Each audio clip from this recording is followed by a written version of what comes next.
Welcome to the deep dive. Today, we're really getting into something crucial, the future of leadership. It touches pretty much everything. Absolutely, it's a big one. And our main guide here is this fantastic collection, The Future of Leadership. It's built around questions from, well, the legend himself, Warren Bennis. Really makes you It think. does. Bennis had a way of asking just the right questions, didn't he? He really did. So our mission today, for you listening, is basically to give you the essentials. Cut through the jargon, find those surprising nuggets. A shortcut, essentially, to get you up to speed on what leading might actually look like tomorrow. Exactly. Packed with insights, maybe a few laughs. Think of it as your guide to the big challenges future leaders are going to face and, how they might tackle them. Sounds good. Where should we start? The landscape itself. Yeah, let's dive in there. The whole world of work is shifting profoundly. This book, especially with Bennis's framing questions, it paints a really vivid picture. It really does. And what's striking is how fundamental the shifts are. Edward Lawler III, for instance, he points straight at human capital. Ah, human capital. Okay. Yeah, he says it's now universally seen as critical for any organization to be effective. It's not just about the money or the tech anymore. So talent is king. Pretty much. Human talent is now a primary source of competitive advantage. Yeah. That's the big takeaway. And Lawler gets specific too, right? He talks about the big three, human capital, organizational capabilities, and core competencies. Right. Now, those last two capabilities and competencies, that's where I think it gets really interesting and maybe a bit confusing for people. Can you unpack that difference for us? Sure. So core competencies. Think technical stuff, like Honda's knack for engine design or Intel's dominance in microelectronics. It's a specific skill or knowledge base. Got it. Technical expertise. Exactly. Organizational capabilities, though, that's different. It's more about how the organization works, its ability to do things in a way that delivers unique value. Well, think about Cisco. They're brilliant at managing acquisitions, right? Integrating new companies smoothly. Or Southwest Airlines, their whole system is built for low-cost, customer-friendly service. That's a capability. Okay, that clarifies it. It's the how versus the what. Precisely. And the big question then becomes, how do you actually build and sustain these capabilities using your human capital? That's the tricky part. Yeah, definitely. The book also throws in this great analogy from Charles Handy, elephants and fleas. It feels so spot on for today's business pace. Oh, absolutely. Handy's idea connects perfectly. He sees the future landscape, with these huge established elephants focused on efficiency. With the big corporations. Right. And alongside them, these small, nimble, innovative fleas. And he predicts we'll see way more fleas. Which creates new leadership challenges, I guess. Totally. Because these flea organizations are often, reflections of their founders, people driven by passion, like Richard Branson, He sees something that frustrates him as a customer and thinks, I can do this better. Improve a bit of the world, as the source puts it. Exactly. And interestingly, many of these flea masters, as Handy calls them, they don't have the typical MBA background. Their management style is often homemade, built on constant communication, lots of talking, listening, walking around, very personal. So, okay, lots of fleas buzzing around. Yeah. What does that mean for the giant elephants? Because the source mentions even GE, a massive elephant, is feeling this. Yeah, the elephants have a real challenge. A big one is just attracting and keeping the kind of talent that often prefers the flea vibe, Yeah. The freedom, the impact. Right. They might feel stifled in a huge structure. Exactly. So the challenge for leaders in these big companies is, how do we learn from the fleas? Can we even grow our own fleas inside the elephant? Grow fleas inside the elephant. I like that. It captures the dilemma. One chairman of a big multinational basically said, why would any talented young person want to work for a company like mine today? There are just so many other options. Wow, that's blunt. It is. And even Jack Welch at GE, the biggest elephant, according to the source, talked about needing specific tools just to break down internal barriers. He mentioned only three: moving money, moving people, and moving ideas or information. Things like workout. Yeah, initiatives like Workout to push decisions down the chain. And using email, surprisingly, for more direct, even irreverent communication upwards. So punching through the layers. Right. Welch insisted that almost all knowledge is portable, even if some people like to think their little piece isn't. That idea of portability and movement. Yeah. It leads straight into one of Bennis's big questions, doesn't it? About the social contract between employer and employee. It absolutely does. If people are hopping between elephants and fleas or just jobs in general, that old school loyalty, Yeah. Seems like it's, well, evaporating. Completely. The source has some pretty stark numbers, like roughly a quarter of the U.S. workforce got dumped, as they put it, between 85 and the late 90s. Wow, dumped. Yeah. And in 98 alone, 750,000 workers were laid off, quit, or retired. But here's the kicker. Yeah. 92% of those people found new jobs that paid the same or more. Huh. So not necessarily a disaster for the individual, financially at least. Not always, no. Which feeds into this idea of the new contract. It's described as being kind of like Apple's approach, apparently. Look, we're not hiring you for life. That's not the deal. Right. It's a good opportunity for both of us. Right. Probably finite. Exactly. Finite, project-based, maybe. Which raises a huge question. How do companies build any kind of stable, committed workforce in this temporary society or free agency society? Yeah, the gig economy taken to the extreme almost. Sort of. That promise of lifetime security is just gone. Okay, so this temporary society, that brings us right to the knowledge workers. They're central in the source material. We hear the term all the time. But what exactly defines a knowledge worker, and why are they so critical now? Good question. Basically, knowledge workers are people who spend most of their time creating knowledge or using it in complex ways. Think scientists in R&D. Engineers designing new products. Right? Or creative academics, strategy consultants at places like McKinsey, developers at Microsoft, researchers at Merck. These are the people driving innovation and competitive advantage. Okay. But the source says managing them is tricky. Exceptionally difficult because their most valuable work, it happens inside their heads. Various cerebrums and cerebellums, as the source colorfully puts it. Right. Not exactly visible on an assembly line. Exactly. So measuring their output is incredibly hard. Like, how do you know if a new drug discovery process is working well? It might take 5, even 10 years to find out. So managers fall back on what they can see. Often, yeah. They end up measuring inputs, like hours clocked in the office. But the source is clear. That's a really poor substitute for measuring the actual quality of the knowledge work being done. Okay. And the source really emphasizes that getting and keeping these knowledge workers, that's maybe the most important job for managers today. It calls it perhaps the single most important task. Yeah. But it's not just about hiring someone with a fancy degree from a top school, is it? It seems like it's something more fundamental. No, it's definitely not just the degree. The source makes a strong case that intellectual curiosity is actually a much better predictor of success. Curiosity. How so? Well, the example given is simple but telling. If someone comes for an interview and they haven't even bothered to check out the company's website or read the annual report. Basic homework. Right. The thinking is, if they don't show that baseline curiosity before getting the job, are they really likely to ardently consume knowledge, as the book says, after they're hired? Probably not. Could that make sense? So how do companies create a place where these curious knowledge workers actually want to stick around? Because just telling them to be career self-reliant apparently backfires. Yeah, ironically, that message seems to increase turnover. People hear, you're on your own, and think, okay, then I'll look after myself somewhere else. So what's the answer? The book even floats a pretty radical idea. It does. It mentions Jeffrey Pfeffer's argument that maybe, just maybe, the only real answer is to go back to something like lifetime employment arrangements. Wow. Really? Back to the old model. Well, it's floated as a provocative thought questioning the sustainability of the current churn. But perhaps more practically, the source emphasizes that firms need to actively teach generic knowledge skills. Like what? Like how to search effectively for information, how to evaluate sources, how to determine what's credible in a sea of data. Foundational stuff for knowledge work. Okay, so investing in their ability to learn and process knowledge itself. That's interesting. Now, with all this fluidity and the difficulty of managing knowledge work, how does trust fit into the leadership picture?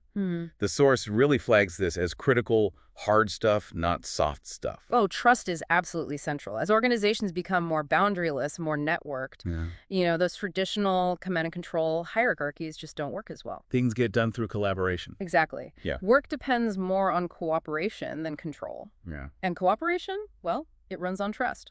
Simple as that. So what builds that trust, according to the source? The book breaks it down. The first pillar, the first truss, they call it, is competence. You have to believe the other person is actually good at what they do. Makes sense. You trust a competent doctor, not an incompetent one. Right. But it's more than just competence. It also depends on a sense of community, on commitment, knowing people are in it together and critically. on communication. Communication seems key. It's huge. Communication can be trust's best friend or its absolute worst enemy. And fostering that kind of trust-building communication, the source warns it will take a hell of a lot more time than it used to. More effort required from leaders. Definitely. It demands significant emotional labor, as they put it. Leaders need to be actively building connections, listening, being transparent. The big takeaway is that trust isn't magic. It's not soft. It can be built intentionally, or it can be destroyed. And leaders need to learn to use the tools of trust just as skillfully as they use the tools of power. Right, okay. So it's not a nice to have, it's a fundamental requirement for leading effectively now. Got it. Absolutely fundamental. Okay, let's shift gears slightly. Yeah. What keeps leaders going, staying on top of their game? Tom Peters offers a really candid perspective in the source. What's his secret? Yes, Peters is typically provocative. He talks about being driven by passion, but also, interestingly, by anger. Anger. Yeah. He basically says, unless you are pissing people off, you are not alive. His point is that sometimes anger at dumb things, at institutions that are just stunningly dumb. Like his example of the all-old white male board. Exactly. A board that looks nothing like the market it's supposed to serve. Yeah. He argues that kind of righteous anger can actually fuel successful change agents. It gets them moving. It's a passion and productive anger. Yeah. He stresses passion, energy, commitment above all else. And he wraps it up with that powerful Emile Zola quote, "If you ask me what I have come to do in this world, I am here to live my life out loud." Wow. Live life out loud. Okay, and then Jeffrey Sonnenfeld builds on this, right? He says, enduring leadership isn't just about handling the good times, the successes. Right. It's really about how leaders respond to adversity, to the tough stuff. And this is where it gets really relevant for anyone facing challenges, I think. Absolutely. The key idea here is that leaders can actually turn tragedy into triumph. They can grow from incredibly difficult experiences. Are there examples? The source gives a couple. Louis Platt stepping down as CEO at HP under difficult circumstances, or Al Lerner Silverman dealing with the massive CUC scandal, directing his rage into rebuilding credibility for himself and the company. So channeling the negative. Yes, and regaining control. The source suggests stress is often rooted in a feeling of helplessness. So overcoming it involves finding ways to take back control, making commitments, facing the challenges head on, sometimes even confronting the source of the stress directly. Being prepared, essentially, like that Posner quote. Chance favors the mind that's prepared. Exactly. It's about resilience built through preparation and response. There's also this really intriguing concept mentioned, the democratization of ego. What on earth does that mean for a leader, and why is it important now? Yeah, that's a fascinating phrase. The argument connects to the bigger picture shift we talked about. For centuries, the thinking goes, culture has been mostly authoritarian, hierarchical, obsessed with control from the top down. The boss is the boss. Right. But we're moving, supposedly, towards a more democratic, more synergistic global culture, one where control isn't imposed, but it kind of emerges. Emerges how? Through interaction, collaboration, complex systems working together.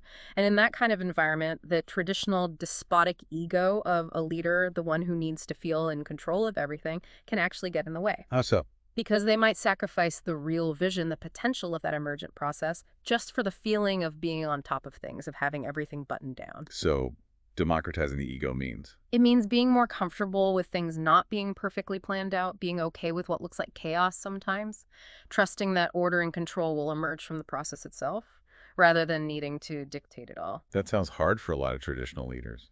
It requires real ego strength, paradoxically. The strength to let go of that need for absolute control.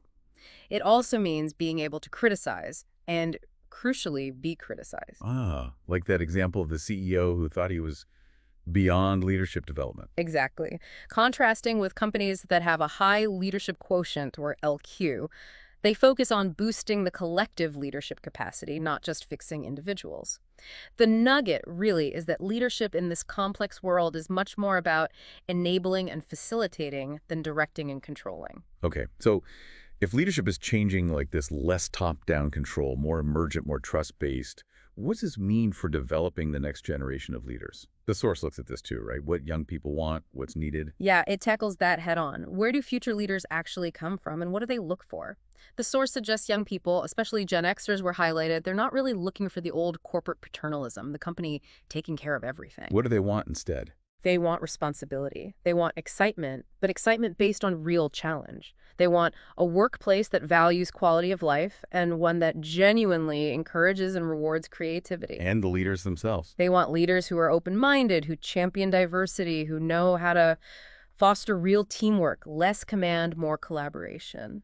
The source shares some inspiring stories here too, doesn't it? About young leaders. It does. People like Melissa Poe, who started Kids FACE when she was just 10, or Charlie May Knight, who turned around a failing school district. Oh.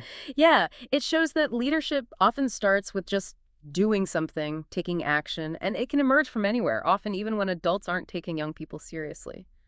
The challenge then becomes, how do we provide the right support, the right mentoring for these young, self-starting, vision-driven individuals? Right. Nurturing that potential. So how does formal business education fit into all this? Because Bennis himself reflects on this, on his own path and the role of passion. That's a great point. Bennis asks, almost cheekily, with business schools being so prestigious and well-funded, why fix what ain't broke? But then he questions it himself. He does. He reflects on his own career and realizes that genuine leadership, the kind that really makes a difference, requires this profound passion, a deep love for what you're actually doing. His distinction between doing the job and being the leader. Exactly. His quote, "I didn't want to do university president. I wanted to be a university president." It's about identity and passion, not just function. And he connects this to Jack Welch, too. Yeah, he argues Welch's real legacy wasn't just his strategic mind, but his incredible ability to actually mobilize and energize hundreds of thousands of people. That's the human element. So what's the implication for business schools then? The suggestion is that maybe they need to reconnect theory with practice more effectively, blend that experience understood in tranquility, as the phrase goes, with actual guided experience. Make sure it's not just becoming a finishing school for elephants, churning out managers for the big corporations. But also nurturing the passion and the practical, people-focused skills needed for all kinds of leaders, fleas include. Precisely. Skills for navigating complexity, building trust, fostering creativity, whether you're in a giant corporation or starting something new. Okay. So wrapping this all up, our deep dive today, it feels like the future of leadership isn't really about finding one right answer or a fixed checklist. It's more about a different mindset. I think that's exactly right. About learning to navigate what the source calls this age of magnificent uncertitude, which sounds both scary and exciting. It is. It's an age facing huge dangers and challenges, yes, but also incredible possibilities. And the leaders who thrive will likely be the ones who embrace not knowing everything. The ones who act, discover, learn as they go. Exactly. Who focus on creating those environments of trust we talked about, who understand that real creativity, real solutions, they emerge from that mix of knowledge, supportive communities, and individual drive. It's dynamic. Leadership is an ongoing process, not a static position. Yeah, less a fixed trait, more a set of actions, a willingness, as one source put it, to build the bridge as you walk on it. Build the bridge as you walk on it. I like that. And if we take that other powerful idea from the source, when we stop growing, we start to rot. Well, that puts the challenge squarely back on you, the listener, doesn't it? Mm-hmm. Continuous learning. To keep embracing learning, keep embracing that uncertainty, not just for your own career, but for the teams, the organizations, the communities you're part of. So the final thought to leave you with is, how will you work on democratizing your ego? And how will you find and ignite the passion needed to lead effectively in this uncertain, challenging, but ultimately potentially breathtaking future?